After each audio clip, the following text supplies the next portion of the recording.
Hello students, standard 8 के maths में chapter number 10 visualising solid shapes, ये हमारा कंटिन्यू था। ठीक है, लास्ट में हमने ऑब्जेक्ट को 3D में विजुअलाइज कैसे करते हैं, उसका फ्रंट व्यू, उसका साइड व्यू, उसका टॉप व्यू कैसे देते हैं वो हमने देखा था। उसके साथ साथ हमने एक्सरसाइज 10.1 भी कंप्लीट किया था। ठीक है, आज हम मैप्स वाला टॉपिक स्टार्ट करेंगे। Topic mapping space around us. ठीक है,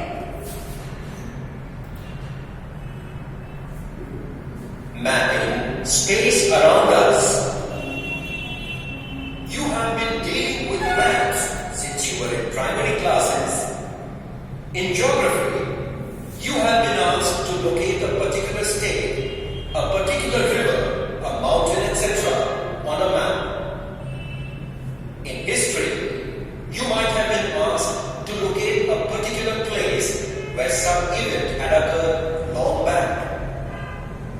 You have traced the routes of rivers, roads, railway lines, traders, and many others. How do we read maps? What can we conclude and understand while reading a map? What information does a map have and what it does not have?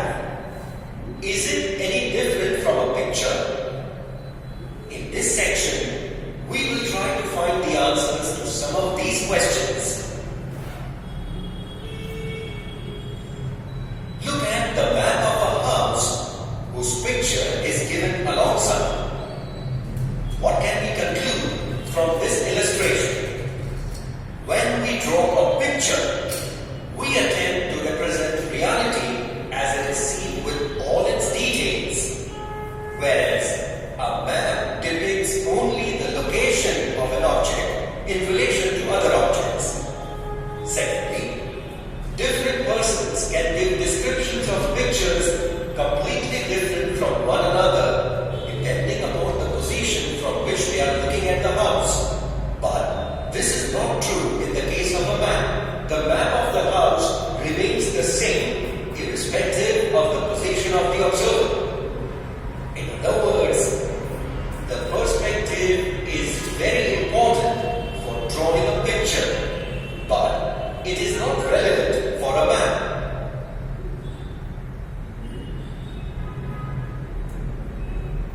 Now look at the map which has been drawn by 7-year-old Raghav as the route from his house to his school.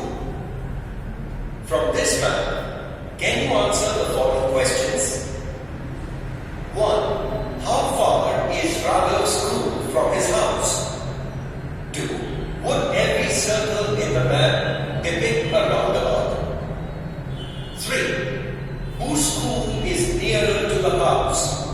Raghav's or his sister's? It is very difficult to answer these questions on the basis of the given map. Can you tell why? The reason is that we do not know if the distances have been drawn properly or whether the circles drawn are roundabouts or represent something else.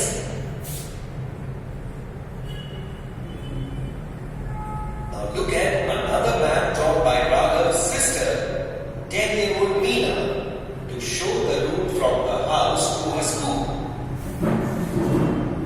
This map is different from the earlier maps.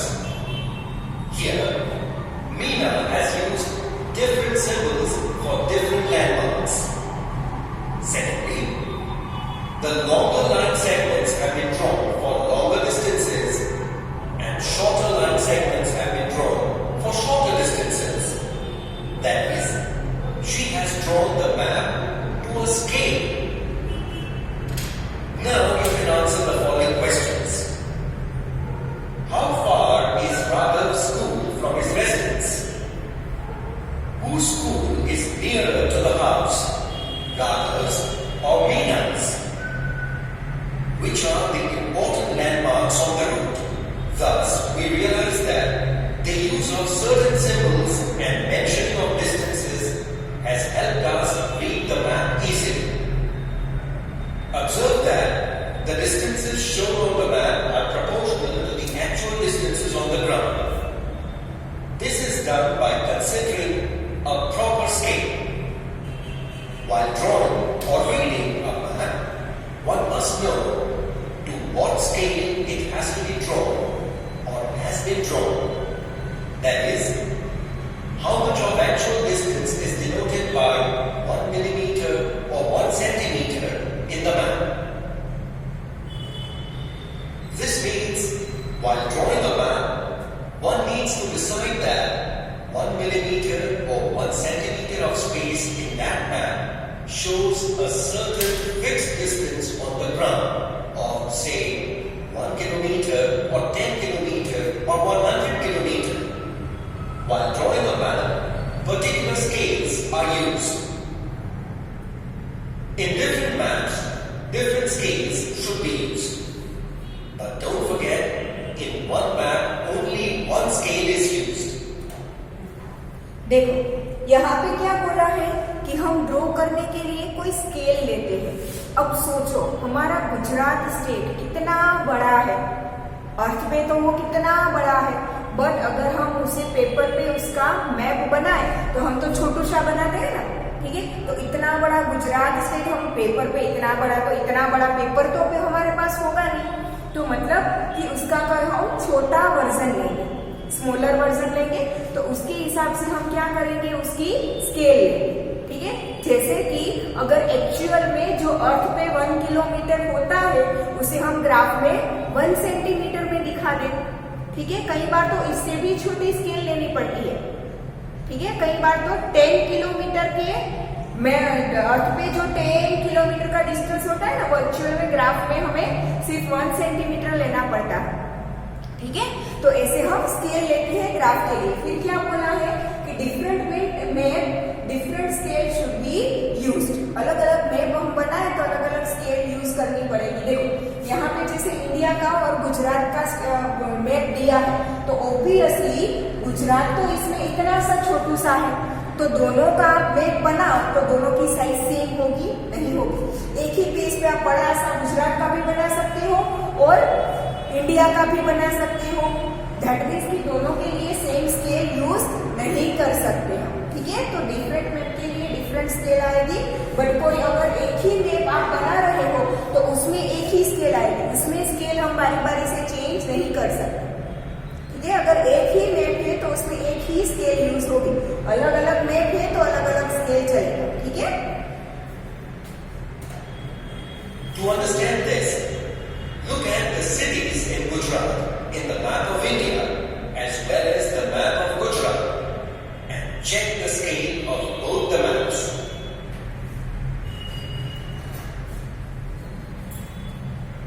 Both the maps, that is, the map of India as well as the map of Gujarat, are of the same size. The scales and the distances in the two maps will vary.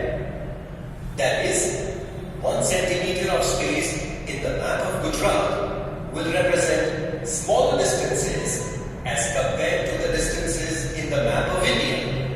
The larger the place and smaller the size of the map drawn, the greater is the distance represented by 1 centimeter. Thus, we can summarize that 1. A map depicts the location of a particular object or place in relation to the other objects or places. 2. Symbols are used to depict the different objects or places. 3. There is no reference or perspective in the map. That is, the objects that are closer to the observer are shown to be of the same size as those that are farther away. While drawing a graph, only the top view is considered. No other views are taken into consideration. For example, look at the following illustration. 4. The maps use a scale which is fixed for a particular map. It reduces the real distances proportionately to the distances on the paper. देखो क्या बोला है कि a map depicts the location of a particular object place in relation to other objects or places. Map के ऊपर से हमें कोई प्लेस का पर्टिकुलर डिस्टेंस या तो उसका लोकेशन पता चलता है कंपेयर टू अदर प्लेसेस और other distances.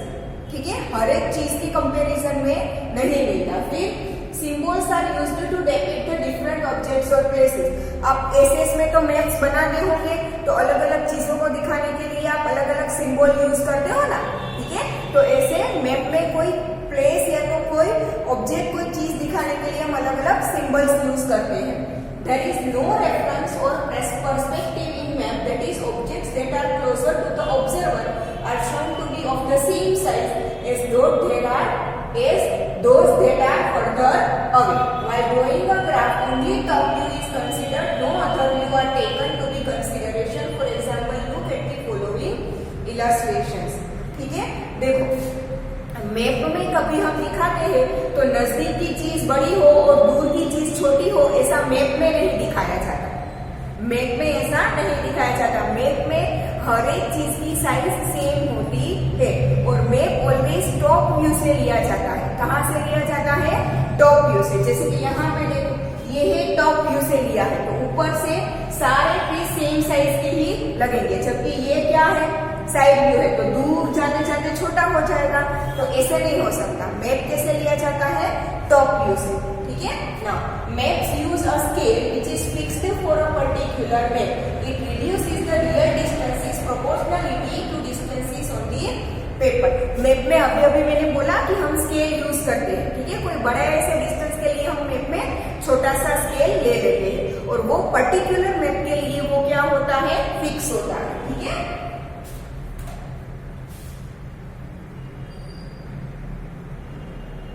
example, look at the following map of a city and color it. Solution: A. Color the map as follows: blue for water, red for fire station, orange for library, yellow for schools, green for parks, pink for community center, purple for hospital, brown for cemetery. B. Mark a green X at the intersection of the 2nd Street and Danning Street, a black Y where the river meets the 3rd Street, a red Z at the intersection of the main street and the 1st Street. C. In magenta color, draw a short street route from the college to the lake.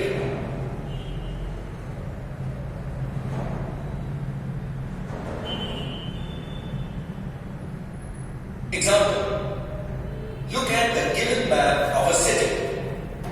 Answer the following. A. देखो ये वाला जो है ना map, ये हमारी exercise 10.2 का question number 1 है। देखो सर, ये मैप हमारा क्या है? टेक्स्ट बुक की एक्सरसाइज 10.2 का क्वेश्चन नंबर 1। तो क्वेश्चन नंबर 1 हमारा यहाँ पे हो जाएगा। ठीक है, उसमें मैप के नीचे जो क्वेश्चन के आंसर देने को बोले हैं वो इसमें भी हो ही जाएगा। ठीक है, 1 by 1 हम सारे सोल्व करते जाएंगे और देखते जाएंगे। ठीक है, A.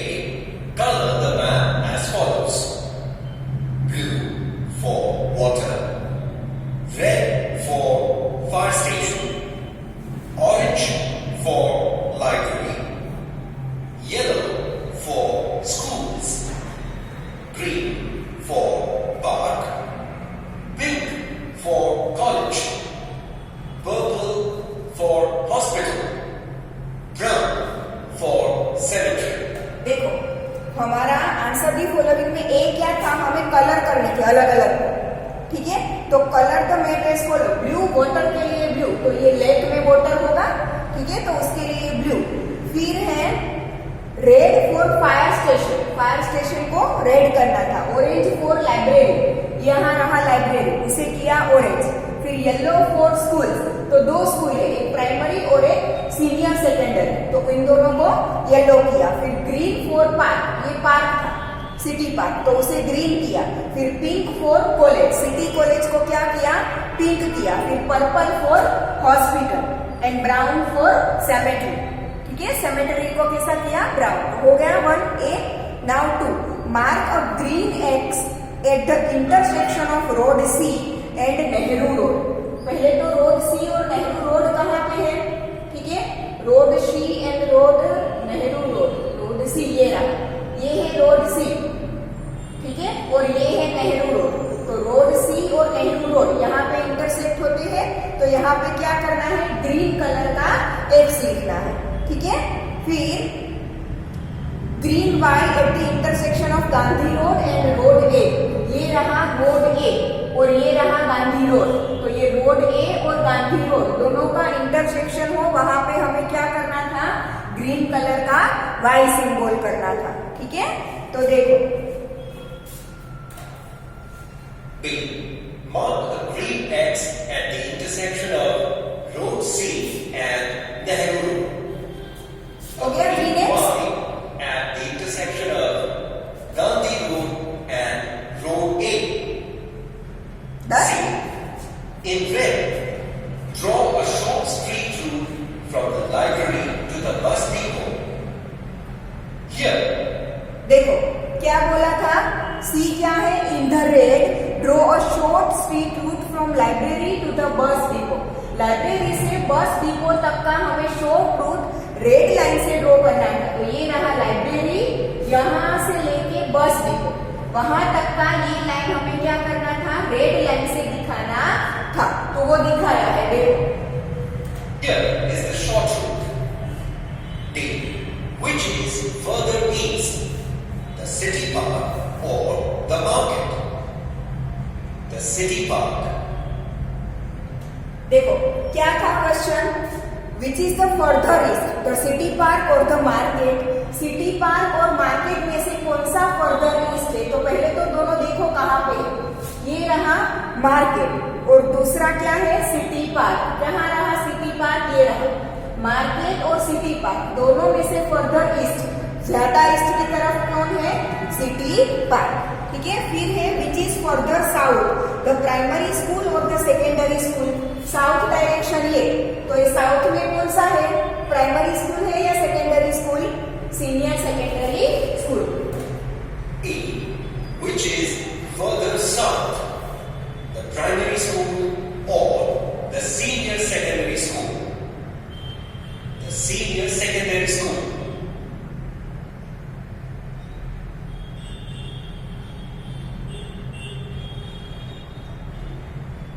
देखो ये हमें दिया है सेल्फ स्टडी के लिए, तो ये सेल्फ स्टडी में ये जो 3 क्वेश्चन लिखे हैं ना, वो हमारी टेक्स्ट बुक के एक्सरसाइज 10.2, ये जो अभी 3 क्वेश्चन आपने देखे यहाँ पे, वो हमारी टेक्स्ट बुक की एक्सरसाइज 10.2 की क्वेश्चन 2, 3 एंड 4 थे।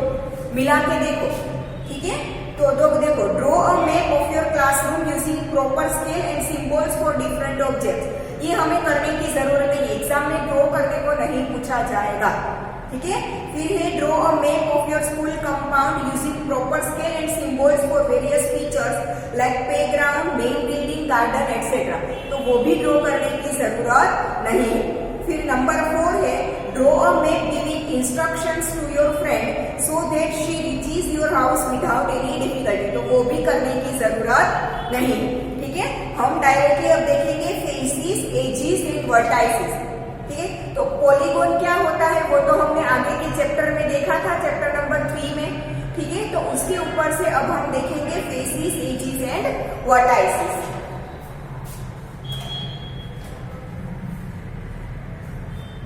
Faces, edges and vertices. Look at the following solids. The given solids have vertices, faces and edges. Each of these solids is made up of polygonal regions which are called its faces. These faces meet at edges which are line segments.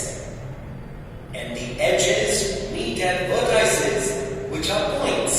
देखो क्या बोला है, कोई भी object solid हो उसकी जो side होती है वो एक पॉलीगॉन होगी। देखो इसकी साइड क्या है, स्क्वायर या तो रेक्टेंगल, इसकी क्या है ट्रायंगल, इसकी क्या है रेक्टेंगल, इसकी भी क्या है देखो रेक्टेंगल, इसकी क्या है ट्रायंगल। तो हर एक सॉलिड की जो साइड्स होती है वो एक पॉलीगॉन होता है जिसे बोलते हैं faces.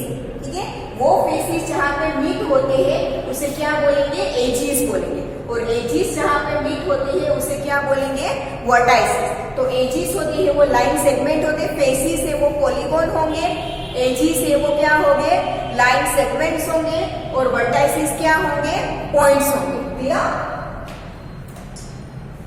Such solids are called polyhedrons. The given figures are polyhedrons, and these are not polyhedrons. How are the polyhedrons different from the non-polyhedrons? Study the figures carefully. As shown here, all the figures of polyhedrons are made of flat, that is 9-segment surfaces, whereas non-polyhedrons are made of curved surfaces. You know 3 other types of common solids: sphere, cone, and cylinder. Convex polyhedrons. You will recall the concept of convex polygons. The idea of convex polyhedron is similar. The given figures are convex polyhedrons, and these are not convex polyhedrons. देखो हमने polygons में भी देखा था convex and concave. ठीक है, तो इससे बाहर निकलते हुए वो कॉन्वेक्स और अंदर है तो वो कॉन्वेक्स नहीं है। Regular polyhedrons. A polyhedron is said to be regular if its faces are made up of regular polygons. देखो हम रेगुलर पॉलीगॉन किसे बोलते हैं, जिसकी सारी साइड और सारे एंगल्स इक्वल हो उसे हम रेगुलर पॉलीगॉन बोलते थे। यस और नो? ठीक है, तो उसके ऊपर से ही रेगुलर पॉलीहेड्रॉन किसे बोलेंगे, कि जिसके सारे फेसिस है वो रेगुलर पॉलीगॉन के बने हो तो उसे क्या बोलेंगे, रेगुलर पॉलीहेड्रॉन। ठीक है, And the same number of faces meet at each vertex.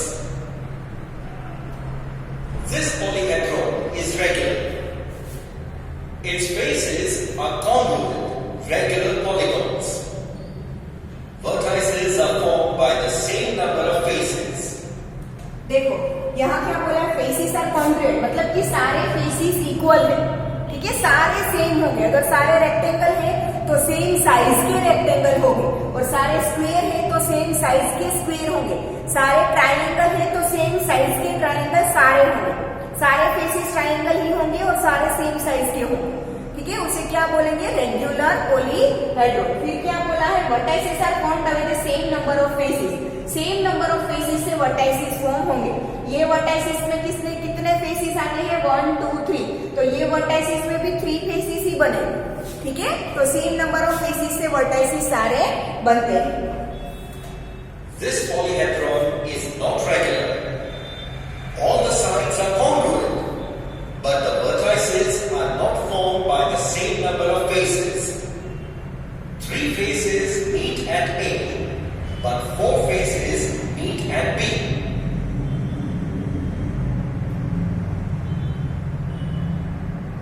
Two important members of polyhedron family around are prisms and pyramids.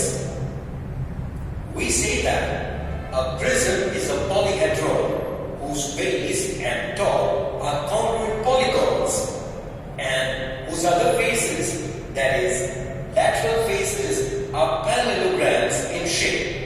On the other hand, a pyramid is a polyhedron whose base is a polygon of any number of sides and whose lateral faces are triangles with a common vertex.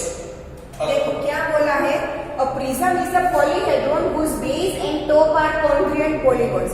उसका base और top दोनों same होंगे। ठीक है, अगर दोनों triangle है तो सेम ट्राइंगल, दोनों स्क्वायर है तो सेम स्क्वायर, दोनों रेक्टेंगल है तो same rectangle.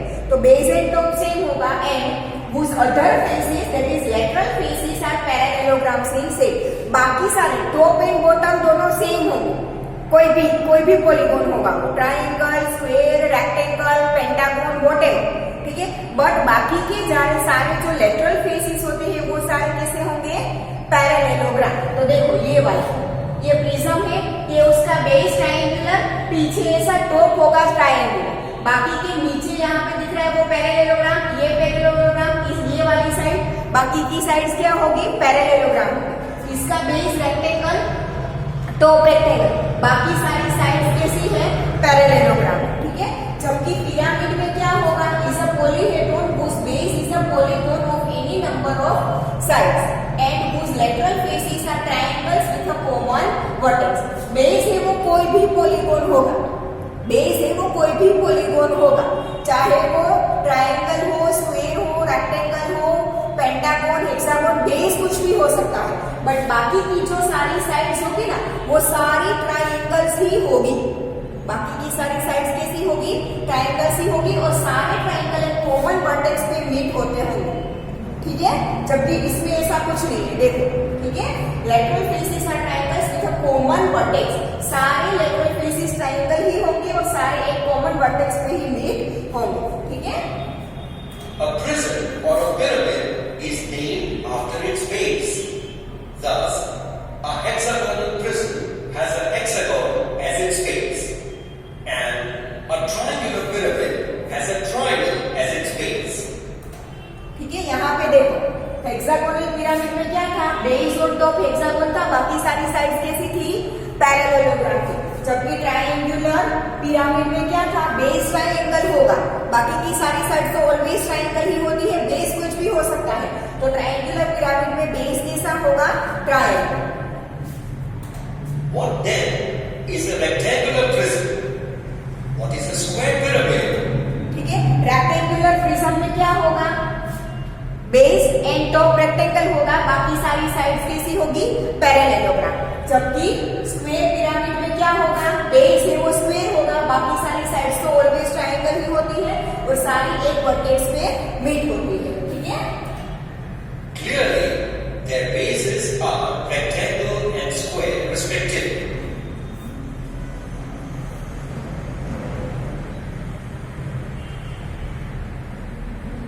Tabulate the number of faces, edges, and vertices for each of the following polyhedrons. Here, V stands for number of vertices, F stands for number of faces, and E stands for number of edges. देखो, यहाँ पे अलग अलग polyhedron दिए हैं, सबके faces कितने हैं, सबकी वर्टाइसेस कितने हैं और सबकी एजेस कितनी है वो लिखना है हम, ठीक है। पहले ये 3 कॉलम हम देखते हैं। तो क्यूबॉइड के फेसेस कितने होते हैं, 6, वर्टाइसेस कितनी होती है, 8, और एजेस कितनी होती है, 12। वैसे ट्रायंगुलर पिरामिड के फेसेस कितने होते हैं, 5, ठीक है। वर्टाइसेस कितने होते हैं, 6, और एजेस कितनी होती है, 9। वैसे ट्रायंगुलर प्रिज्म के फेसेस कितने होंगे, 5, वर्टाइसेस 6 और एजेस कितने होते हैं, 9। पिरामिड विद स्क्वायर बेस, उसके faces 5, vertices 5 and edges 8। Prism with square base, faces 5, vertices 6, edges 9। अब क्या बोला है, F प्लस V, तो ये F एंड V का addition, F plus V 6 plus 8 14, F plus V 5 plus 6 11, F plus V 5 plus 6 11, F plus V 5 plus 5 10, F plus V 5 plus 6 11। इस column में क्या बोला है, E प्लस 2, E मतलब 12, 12 plus 2 14, यहाँ पे 9, 9 प्लस 2 11, यहाँ पे 9, 9 प्लस 2 11, यहाँ पे 8, 8 प्लस 2 10, यहाँ पे 9, 9 प्लस 2 11। तो आपको दिख रहा है कि यहाँ पे F प्लस V और E प्लस 2 सेम आ रहा है। देखो, F प्लस V 14 तो E प्लस 2 भी 14, F प्लस V 11 तो E प्लस 2 भी 11, F प्लस V 11 तो E प्लस 2 भी 11, F प्लस V 10 तो E प्लस 2 भी 10, F प्लस V 11 तो E प्लस 2 भी 11, ठीक है। We show the given table carefully. What do you infer from the last 2 columns? In each case, we find F plus V is equal to A plus 2. That is, F plus V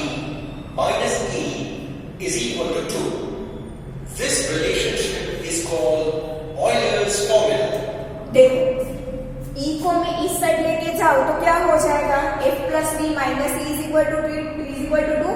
इस relationship को बोलते हैं Euler's formula. क्या बोलते हैं उसे? Euler's formula. In fact, this formula is true for any polyhedron. कोई भी पॉलीहेड्रॉन हो, चाहे वो क्यूब हो, क्यूबॉइड हो, हेक्सागोनल हो, पिरामिड हो, प्रिज्म हो, किसी भी कोई भी पॉलीहेड्रॉन के लिए ये फॉर्मूला ऑलवेज ट्रू ही होगा। ठीक है, formula is true for any polyhedron. ठीक है, तो आज हम यहाँ तक रखते हैं। नेक्स्ट टॉपिक हम नेक्स्ट वीडियो में देखेंगे। ठीक है।